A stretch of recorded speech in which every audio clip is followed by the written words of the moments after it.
Hi, I'm Bia from nimble.handmade. I'm coming to you from Belgium and I'm welcoming you into my Yarny land in this 7th episode of Tales. In this Yarny Tale, I would like to uh, tell you all about the good intentions I set for this year, about the things I have on my needles and the things that came off my needles. So let's dive right into it.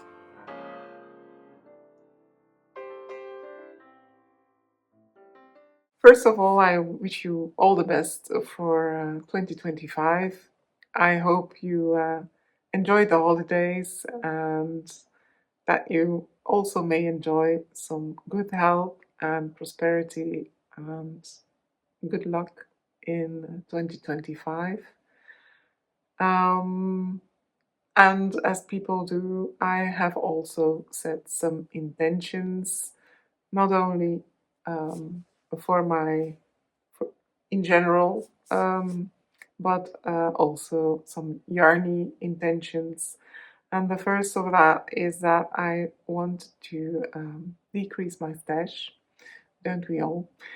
And this is part of my stash.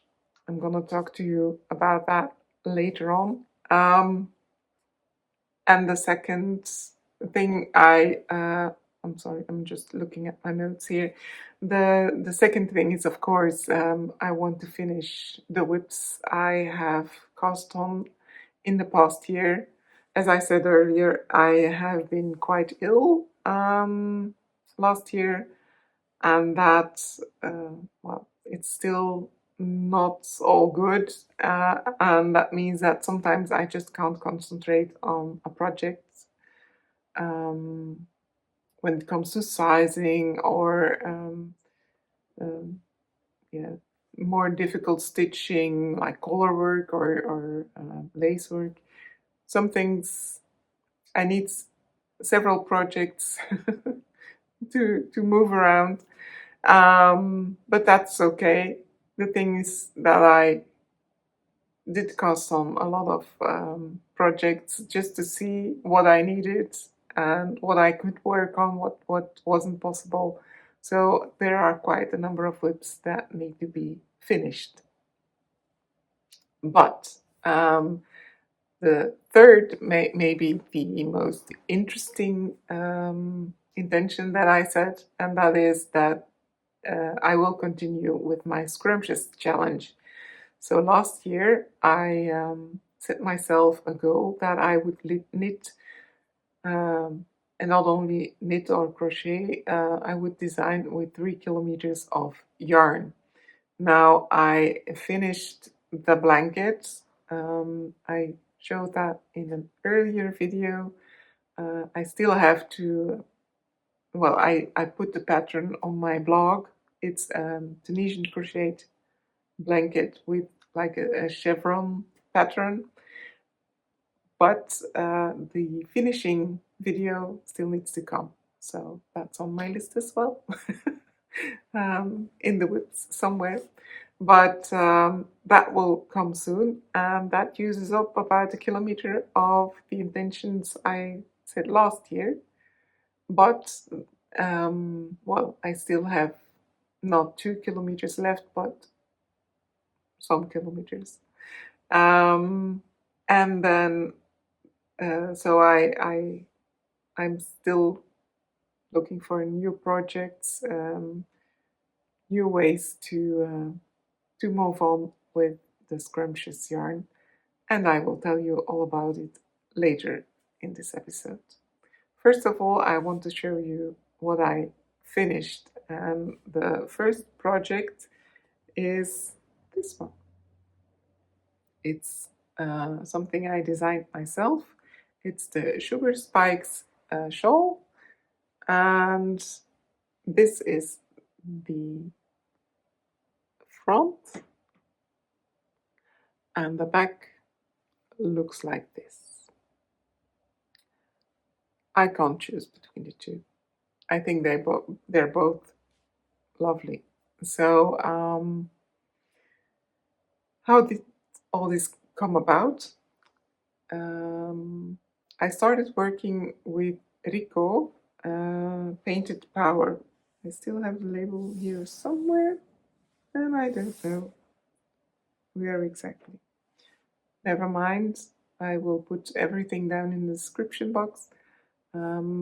Rico Painted Power is a yarn with mostly synthetic fibers, so it's very soft and it's a very squishy yarn, so it's ideal to make something like this. I used 3 balls of the Painted Power and in different colors, but as you can see, sometimes the colors grow out of each other and sometimes they move toward each other.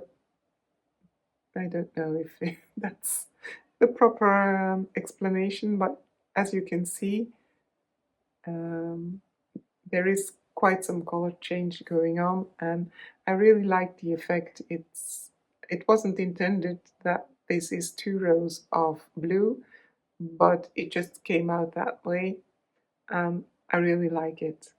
For this, I am going to publish a pattern, but first of all, I will be giving a workshop at Wolstory in Mechelen. Wolstory is a yarn cafe and a yarn store in one, and she, Gabrielle, the owner, she gives some workshops and she has some guest workshops. So I will be a guest workshop. I'm just gonna look at my notes to see the date. It will be on the 11th of February from 7 in the evening till 9:30, and it will be in Mechelen. So normally this workshop is in Dutch, but if you are English speaking and you would like to attend, I can of course make an exception for you, and you can come anyway. Just indicate that I have to do it bilingual. This shawl, well, in the beginning, you and that's what I will explain in the workshop, of course. You will need to gain some insight on where to place which stitches, so that you create this chevron. And of course we will do that with some spare yarn, and then we will dive into the shawl itself.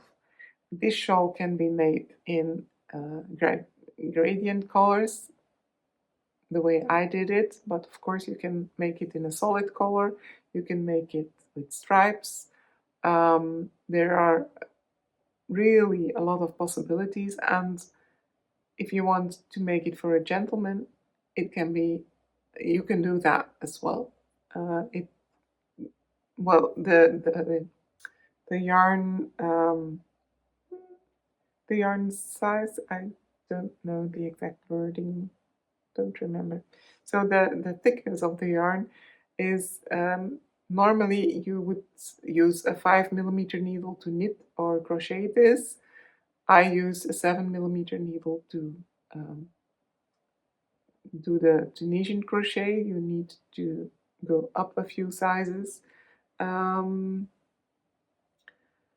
But if you like to make a thinner fabric shawl, you of course can do that.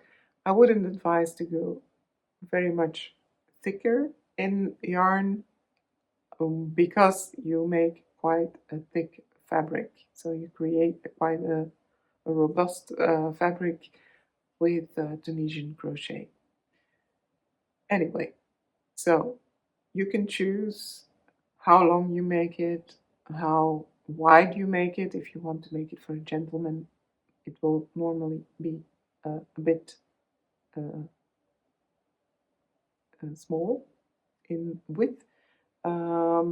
So that's what we will all discuss during the workshop, and then you can start and make your own sugar spikes shawl.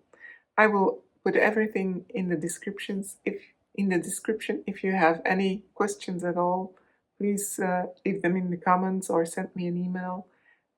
I will be happy to answer. The subscription to the workshop, however, will be through the website of Story itself. So, but if you have any questions, of course, Gabriel will see that they come to me, or either that she can already answer them. So that's the first project that is finished. Now the second project, and the sun is going down here. I do hope that the quality of the video is better than the last one, because we didn't have any lighting at all then. I'm trying now to use natural lighting, but I'm not an expert. I do apologize if the lighting is not as it's supposed to be. I'm working on that to learn how to film a good video. Anyway, I hope that the projects will speak for themselves. The second thing that I finished are my mittens. So I did make the Strand mittens. It's a Filcolana pattern, and it's a workshop that I followed myself at Whole Story. So just gonna show them to you. These are the mittens. Well, it's an easy pattern once you see what you have to do. So they build up from, is it this the bottom? I think so. From the border here. They started here, and then you make the border, and then you increase stitches for the thumb, and then the thumb is put on afterward. So first you need this, and I made it a bit longer because I have quite long hands, but yeah, they do fit very well. I made the border a bit longer as well, because as I have long arms as well, my mittens tend to give you a rich hair, so that my wrists are cold, and I solved the problem with this one. So I'm very happy to have these finished, because we have had some snow here in Belgium, and well, it's quite cold, so they can definitely be used. And the very nice thing about it is that they are identical on both sides, so you can use them on both hands. You can use them very long, because they wear down evenly on all sides when you use them, so that's quite a good thing. Now, for my second project, I used the same yarn. I'm just gonna have a look, then I can show you. I used Filcolana Peruvian and Filcolana Tilia, which is a kid silk, and the Peruvian is 100% Peruvian Highland wool. Now for the second, I wanted to make a matching set, and so I had the mittens, and then I bought the yarn for this balaclava. And the balaclava I made is the High Seas balaclava by 2 of Wands. But I'm just gonna put it on so you can see for yourself. Let me just, oops. This is how it looks when I'm wearing it. I think that I would do good at a casting for Game of Thrones or something. Couldn't I be a knight? I think it's too small for me, and I really think that's a pity. Now, as you can see in Alexandra's picture, she can wear it really as a hat of a hoodie, And that was my intention too, but as you can see, I haven't blocked it yet, so maybe with blocking it will become a bit larger, but I think I would like to have it like something like this, so that it would be larger and drapier, but it's really fitted now like a helmet, and that wasn't my intention. Nevertheless, this is really nice around your neck, really warm, so it's just this part that needs to be bigger. I still have to think about what I'm going to do about it. I think, well,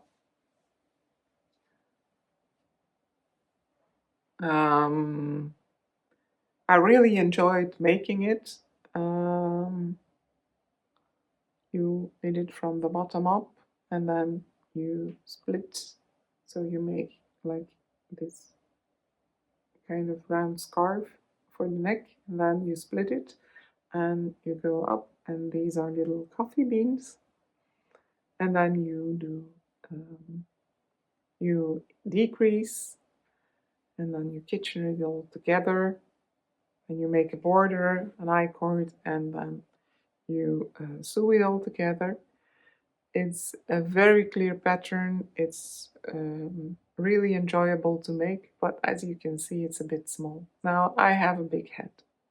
I must admit I'm quite tall. I'm about 1 meter and 80 centimeters, so I'm quite a tall woman, and I have a large head. That's the way it is. So I think Alexandra has a smaller head, and it's just more elegant on her. I'm going to try to block it, and we'll see what it becomes. Anyway, I might maybe find a new home for it. I'm not sure yet. But anyway, I was very proud to have a matching set with my mittens and my hat. But yeah. By the way, for this one, I used 2 strands of Vulcanana Peruvian and 1 strand of Tilia. That's not something I can advise to do, because the Tilia is I wanted the Tilia to be in there, so that's the kid silk. I wanted it to be in there so that it would match my mittens. I'm sorry. But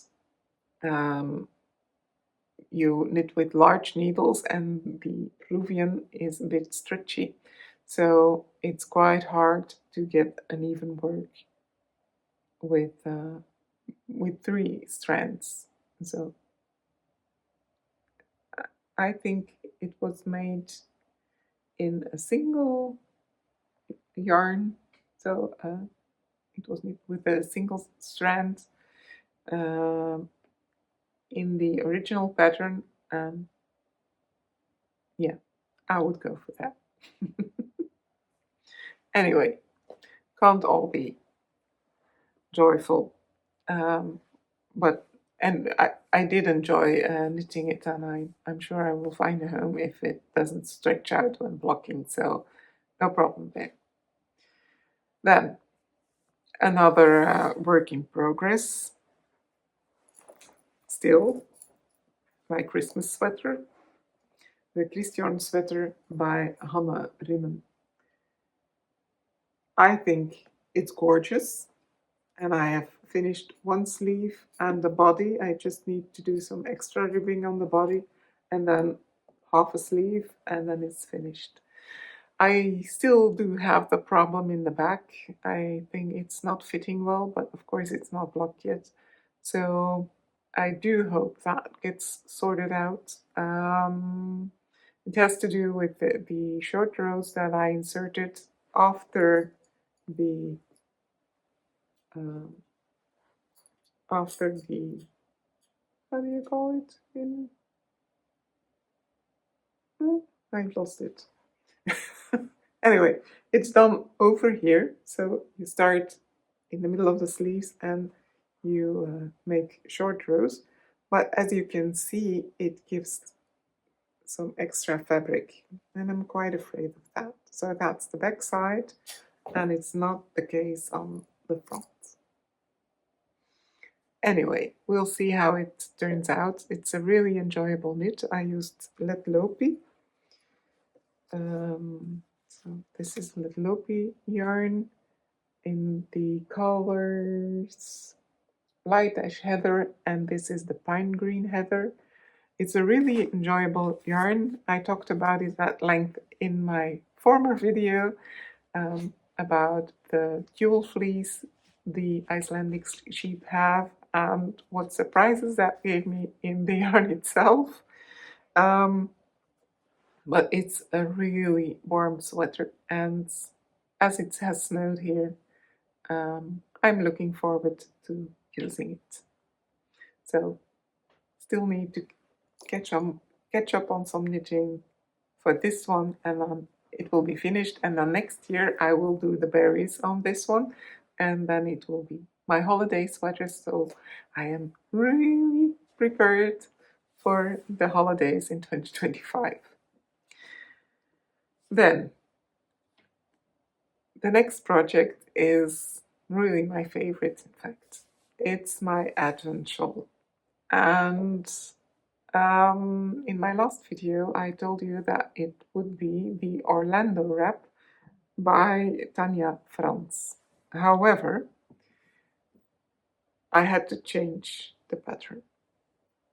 Well, no, I didn't change anything to the pattern. I just changed to another pattern because I was working with this yarn. So I bought the Advent calendar from Het Wolbeest here in the Netherlands. So I'm in Belgium, the Netherlands is just next to us.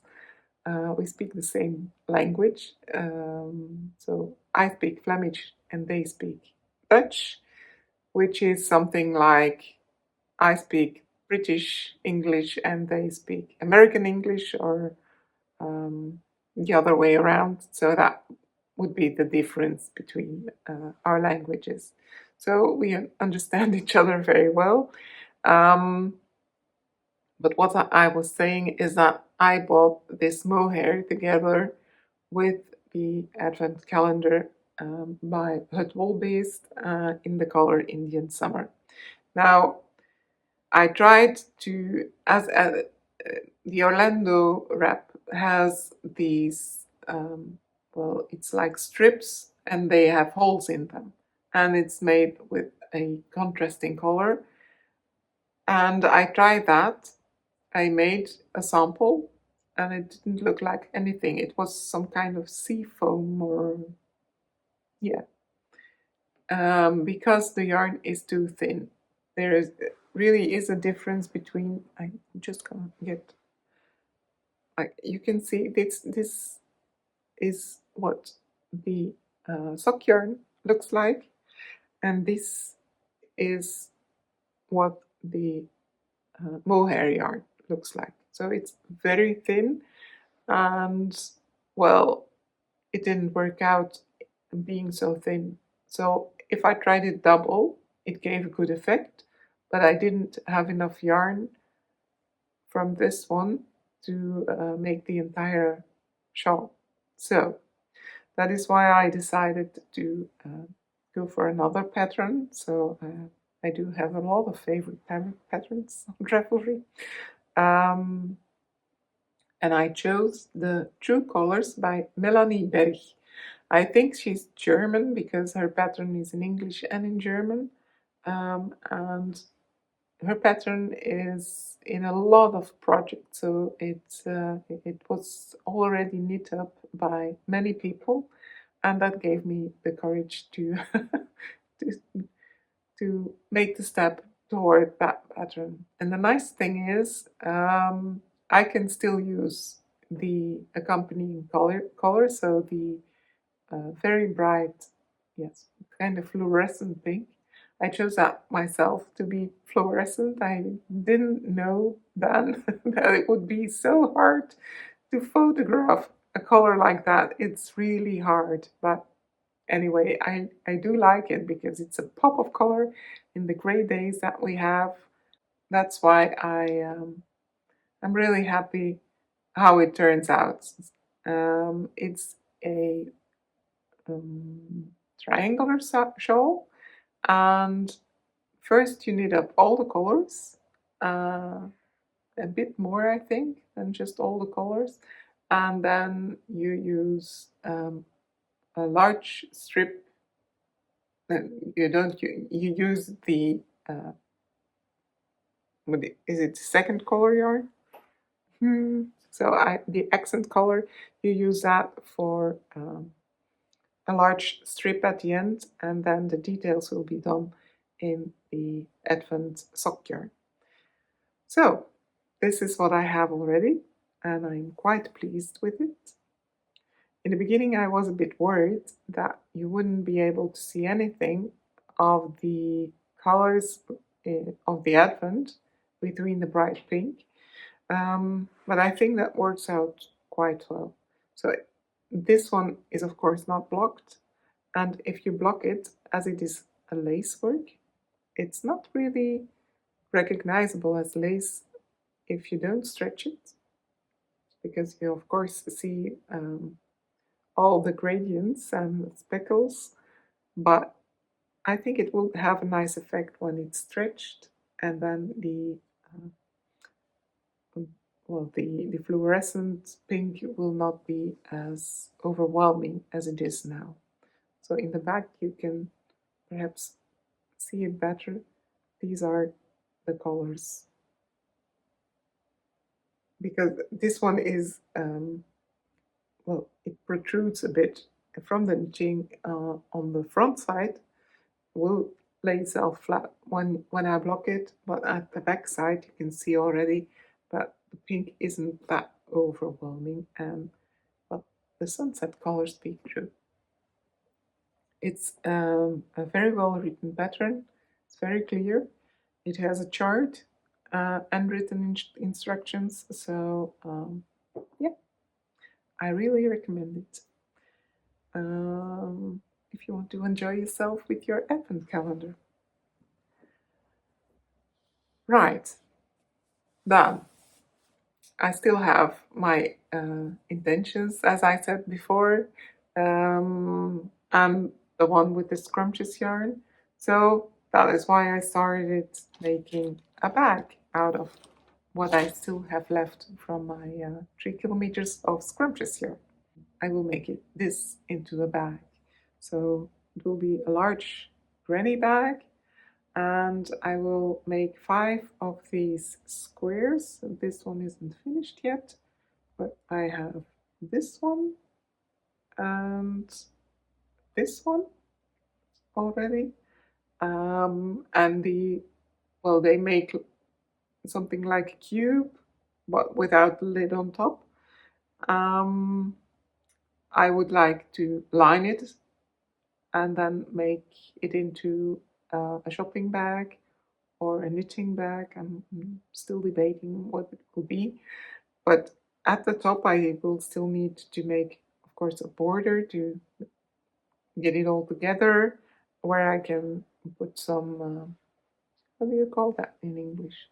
So not tassels, well, something to hold it in your hand.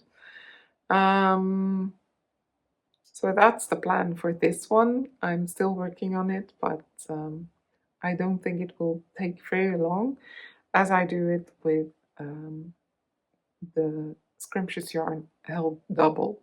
So what I did to get some color cohesion in the entirety of the bag, in some of my, well, in the future I will talk about it when I talk about all my scrumptious projects, that I think that you can use your scraps in any given order and you can surprise yourself. But for this bag, I wanted a bit of control over the colors, if you can control colors at any rate.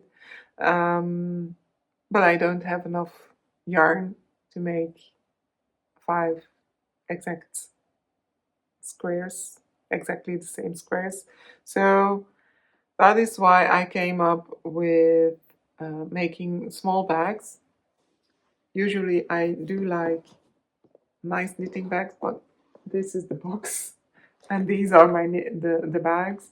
So what I did is I put everything that is kind of yellowy or pinkish in one bag. In another bag there's the purple color. I'm sorry, I think I made a lot of noise. I did put them in order, and then I choose